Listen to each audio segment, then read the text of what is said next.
Jadi hati-hati juga kalau nanti terus-terusan ya di framing, dibalikan, diputerbalikan sesuatu yang nggak benar. Anak-anak ini pasti akan membela ibunya. Dan kalau tahu yang memojokkan adalah A, ya pasti anak-anak juga tidak akan pernah bisa sayang dengan A.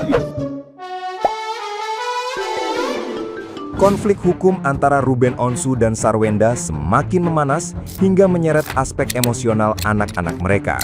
Pengacara Sarwenda secara tegas memperingatkan kubu Ruben agar berhati-hati dan tidak terus menyudutkan kliennya. Penyerangan narasi publik yang membuat Sarwenda menangis dinilai akan memicu kemarahan anak-anak. Hal ini dikhawatirkan membuat sang buah hati membela ibunya secara mati-matian, sekaligus membenci pihak yang memojokkan. Pengacara Sarwenda meminta agar seluruh penggiringan opini negatif di media sosial segera dihentikan demi menjaga psikologis keluarga. Ia mendesak agar perselisihan mengenai hak asuh anak maupun harta gonogini diselesaikan sepenuhnya melalui jalur hukum yang resmi. Selain itu, pihak Sarwenda juga memohon doa serta dukungan moral dari masyarakat luas agar Sarwenda bisa kembali bangkit dari stigma negatif dan ancaman boikot publik. Dan gini kawan-kawan, ya perlu dipahami juga, mungkin ini buat masukan juga kepada kuasa hukum RO, bahwa semakin ibunya anak-anak ini terus dipojokkan, ya disakiti, kita sebagai seorang anak pasti akan membela mati-matian lah ibu kita, ya.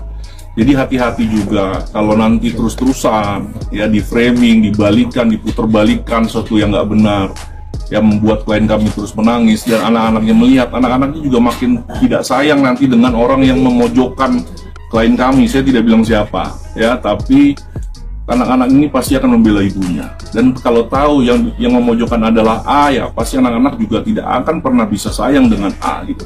Ya, jadi tolong sudahilah, ya. Framing, penggiringan opini yang menurut saya tidak pas, ya, yang dilakukan oleh pihak-pihak manapun juga, ya itu kasihan nanti klien kami ujungnya, ya. Jadi ya kita sudahi dululah terkait penggiringan opini. Sudah ada untuk hak asuh, sudah ada ranahnya. Nanti terhadap gonogini, yuk kita ada ranahnya lagi, monggo silakan kita buka lagi, mungkin dengan gugatan gonogini, ya silakan, ya. Tapi prinsipnya klien kami pengen hidup tenang, ya. Ya, silakan nanti dikembalikan lagi ke publik bisa melihat, ya, yang memberikan narasi-narasi terus-menerus begitu, ya, bisa ditanyakan tujuannya apa sih? Kalau tujuannya hak asuh anak kan sudah ada medianya, lalu narasi lagi harta rumah dibawa orang tua, ini tujuannya apa? Ya publik yang menilai lah tujuannya apa, ya. Ini kan bisa dibilang memulai dengan hidup baru di rumah yang baru, ya.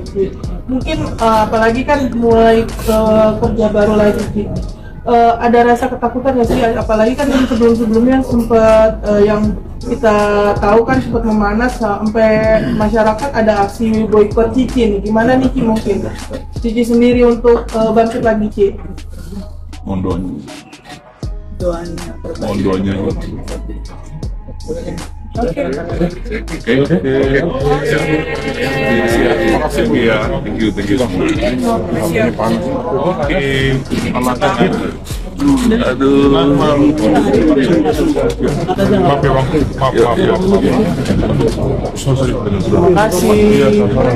Nah, gimana nih menurut netizen yang terhormat? Silahkan berkomentar ya.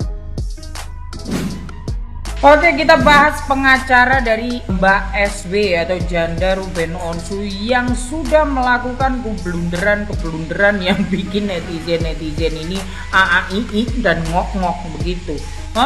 Yang pertama, dia mengatakan adanya mantan ayah lho, di mana-mana Bapak. Jenenge urusane bapak ki ora enek mantan, sing enek mantan bojo. Ngono Bapak. Yang kedua, blunder lagi, ini perkara yang mengatakan bahwa nanti kalau si anak ini marah atau membenci seseorang, yang tidak disebutkan namanya, berarti dulu Bapak, berarti sampean menuduh Ruben Onsu membuat nangis si SW, kan begitu Bapak? Padahal tragedi ini bermula meledaknya asal muasalnya adalah yang dimana mengambil gegeran ini ya, netizen ini jadi geger Pak karena urusan Jing dan Chong, akhirnya meledak perkara 200 jetong. Pak, 200 jetong itu kan keluar setelah Jing dan Chong Pak. Akhirnya yang membuat blunder itu adalah kalian sendiri loh Bapak. Jadi kalau Bapak ini, video Bapak ini nanti bisa dijadikan satu bukti oleh Ruben Onsu.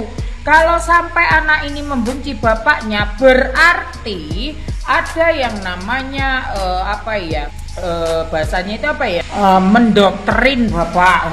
Mendoktrin anak-anak untuk membenci bapaknya loh. Pitine panjenengan Bapak, bukan piti ya, ucapan panjenengan itu akan bisa dicurigai oleh Ruben Onsu. Lah itu malah memperkuat Ruben Onsu Bapak, melemahkan si SW-nya. Aduh, ini Bapak gimana sih?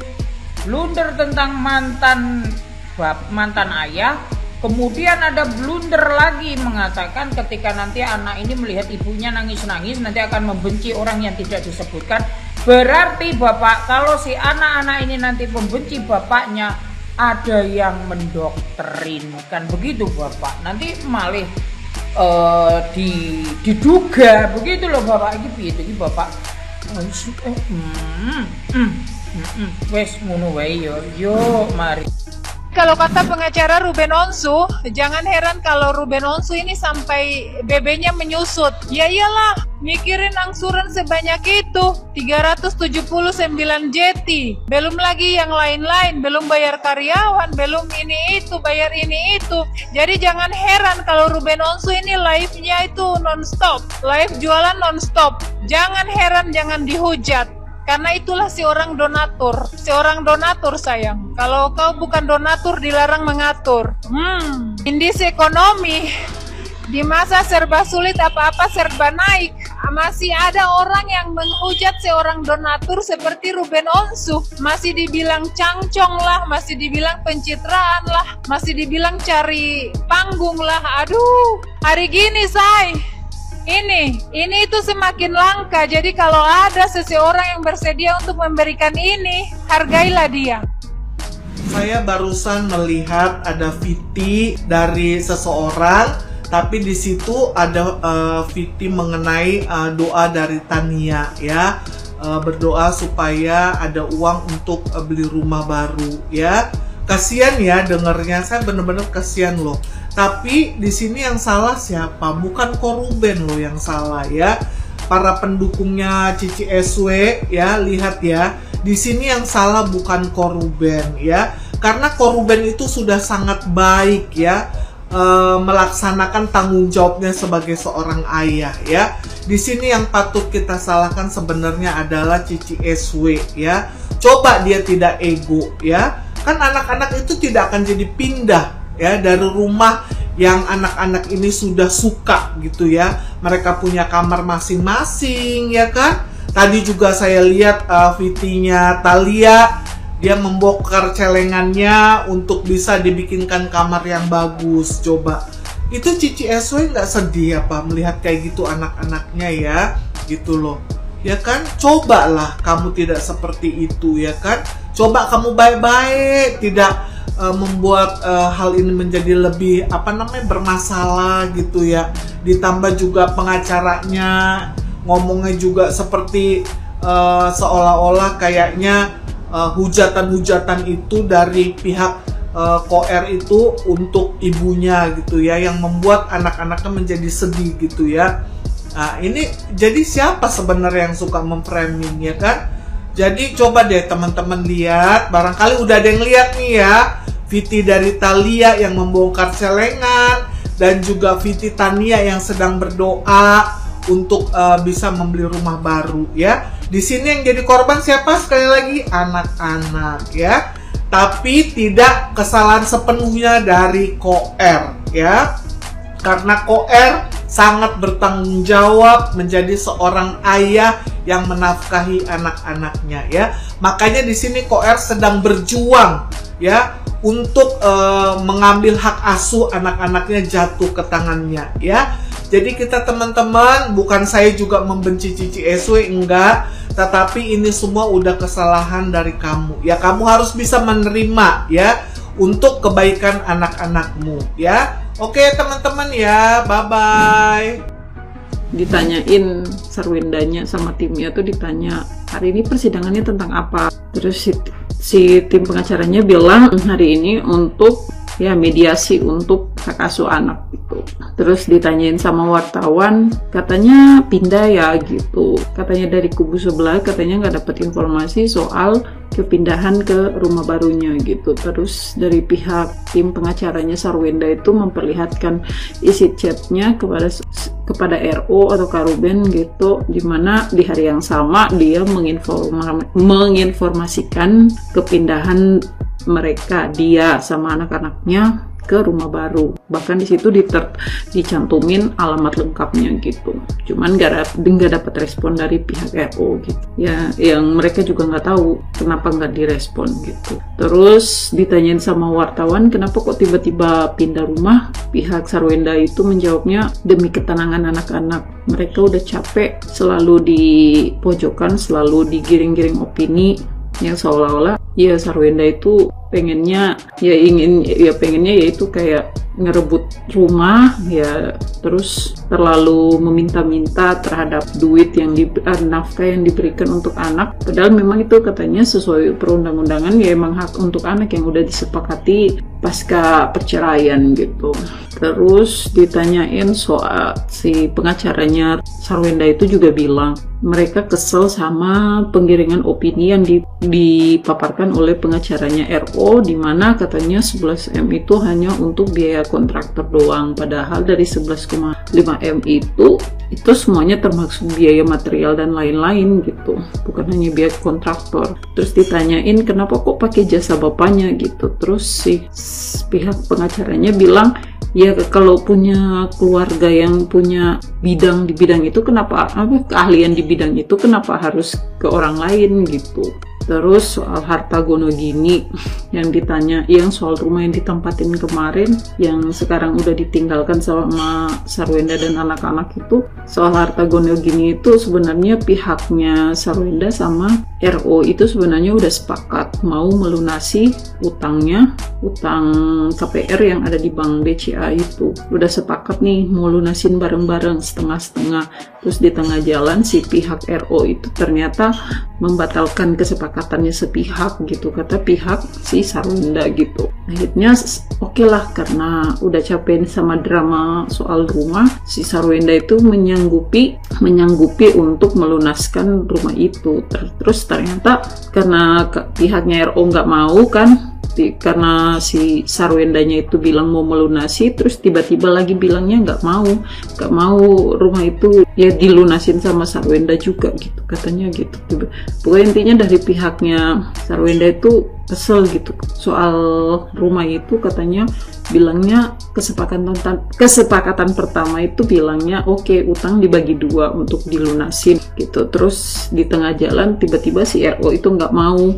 Terus karena kayak begitu sikapnya RO, akhirnya Sarwenda itu berinisiatif untuk lunasin sisa cicilannya itu, sisa cicilan KPR di bank. Terus sama pihak Ruben itu nggak terima, bilang oke, kamu boleh lunasin cicilan yang di bank itu, tapi kamu juga harus balikin dong biaya untuk bangun rumahnya itu yang besarnya 11,5M itu. Terus dari pihaknya pengacaranya ya tentu itu keberatan gitu buat pihak Sarwenda gitu.